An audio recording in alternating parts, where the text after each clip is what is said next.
Hello everybody and welcome back to another EPO video. Today we're going to take a look at the JHK forecasts analysis of every major forecast in the 2020 presidential election. This page here displays the accuracy of the PEC, otherwise known as the Princeton Election Consortium, the JHK forecast, the 538 forecast, the Economist forecast, the Epstein-Bytkofer presidential model, and lean toss-ups forecast. As we proceed with this video, I will be including my own EPO forecast where fit. However, as you can see, we have an overall accuracy score called the Breyer score, which is based on a weighted scale by each state's electoral votes. Then we have the total number of states called within the margin of error, which is 5 percentage points in this model. Notably, this is higher than the 4% margin of error I used for my own forecast, but anyways, these four forecasts did not actually call 49 states correctly like I did, but rather predicted a margin in 49 states that was less than 5 points from the final result. In the next column over, we have the total electoral votes called correctly. This follows the same margin of error method, but it also displays how much out of the 538 electoral votes at stake each forecast called correctly. And then finally, to the right, you've got the average margin of error by each forecast. The lowest being JHK, which had an average error of 4.55 percentage points, and the highest being lean toss-up, which had an average error of 6.17 points. Not to toot my own horn, but for reference, my forecast's margin of error was 2.02% on average nationwide, which is less than half of the best one on this page. Scrolling down though, we come across the national overview, which displays the best forecast in each individual state. There is a pretty wide variety of colors that you see here corresponding with this key, but noticeably the 538 forecast was closest in just 5 states. Having said that, that does include Florida, North Carolina, and Pennsylvania, which were arguably thought of as the 3 most important battleground states heading into this election. But that is tied, however, with the JHK forecast as the lowest number of states nationwide. The best forecast on this map is the Princeton Election Consortium, otherwise known as PEC, as they were closest in 13 states. Although the only battleground states in that batch are Texas and Ohio, which aren't necessarily key ones at that. It is really hard to decipher which forecast was really the best based on this map alone, of course, as it is the case that 538 and JHK came second or third closest in a lot of these states. Hence why their margins and Breyer scores are much higher than you would think. Another interesting point is that Princeton's margin of error was the second highest, which indicates that although they were the closest on this map, especially among these less competitive states, they were off by quite a bit in these other states. Another thing I forgot to mention earlier is that the Economist had the second lowest margin of error, and it was basically neck and neck with the JHK forecast. However, the Economist did not include third-party candidates, so I really don't know how much of an impact that had on their accuracy.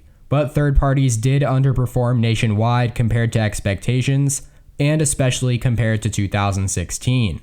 Now below the map, there is a spectrum displaying the error of each forecast in every state from a Republican to Democrat lean.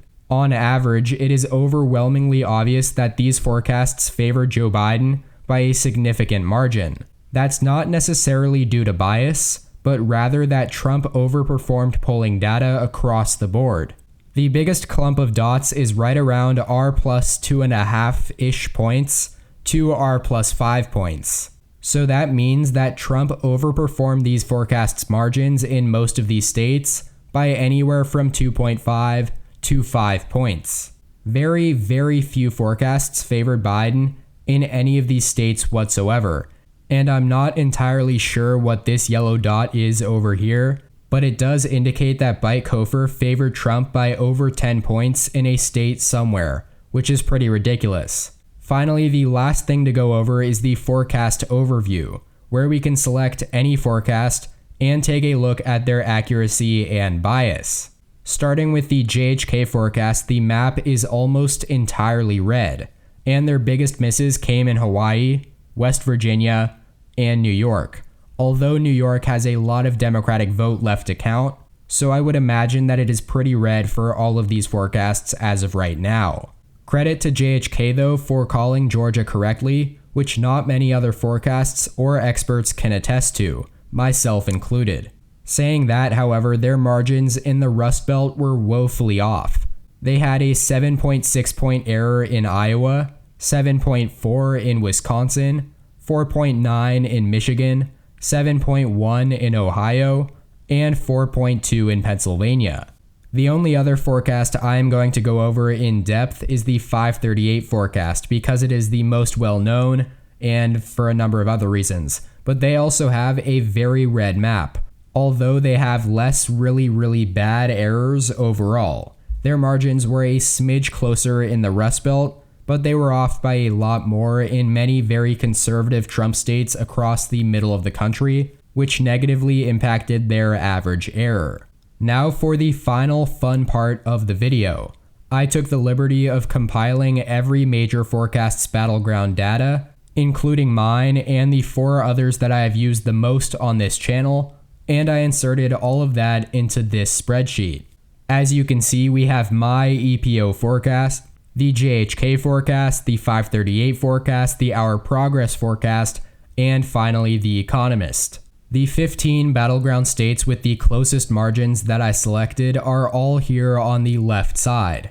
And then I have the projected winner from each forecast, along with the error in margin of each forecast for all 15 states. The green and red colors indicate how accurate each forecast was in every state. The darker the green, the closer, and the darker the red, the further off. I also calculated all of the forecasts average in these battleground states, and as you can see, my EPO forecast blew the others out of the water. I called 14 out of 15 states correctly, and my only miss was Georgia, while JHK, 538, and The Economist all got 13 out of 15 correct. They did all correctly call Georgia for Biden, but they all got Florida and North Carolina wrong. As for Our Progress, they also got those 2 off, but also the state of Texas, which they had Biden winning by 0.1%. Nevertheless, the more important metric to truly judge accuracy is the number here, which displays how off each forecast was in their margin prediction in each of these battlegrounds. On average, I was off by 1.813 percentage points, which is the lowest of the 5. The second lowest is surprisingly Our Progress, which had the worst of the state predictions, but their average error was just below 4 points at 3.967 points. They are followed by 538 at 4.067, then JHK at 4.220, and finally The Economist at 4.287. If you remember back on this page here, The Economist and the JHK had the best average errors nationwide, so it's certainly interesting that it is the direct opposite when just looking at these 15 battleground states. I am going to link this spreadsheet in the description below for you all to take a look at if you want to do so. And it also has my state-by-state prediction on the first page that I featured in my last video. I hope you all enjoyed this little analysis of each forecast's accuracy. The most obvious conclusion is that my model was the most accurate, but that is in large part due to the fact that I was anticipating closer margins in the Rust Belt, and I had Trump winning in Florida and North Carolina closely, while in Texas pretty convincingly. These other forecasts were relying pretty heavily on polls, which happened to be off by historic margins, so it's not entirely their fault, but I certainly expect their methodologies to change going forward. Anyways, thank you all so much for watching. Please make sure to like the video down below, and subscribe if you haven't already. Also check out more content from my channel here. As always, tune in next time. EP out.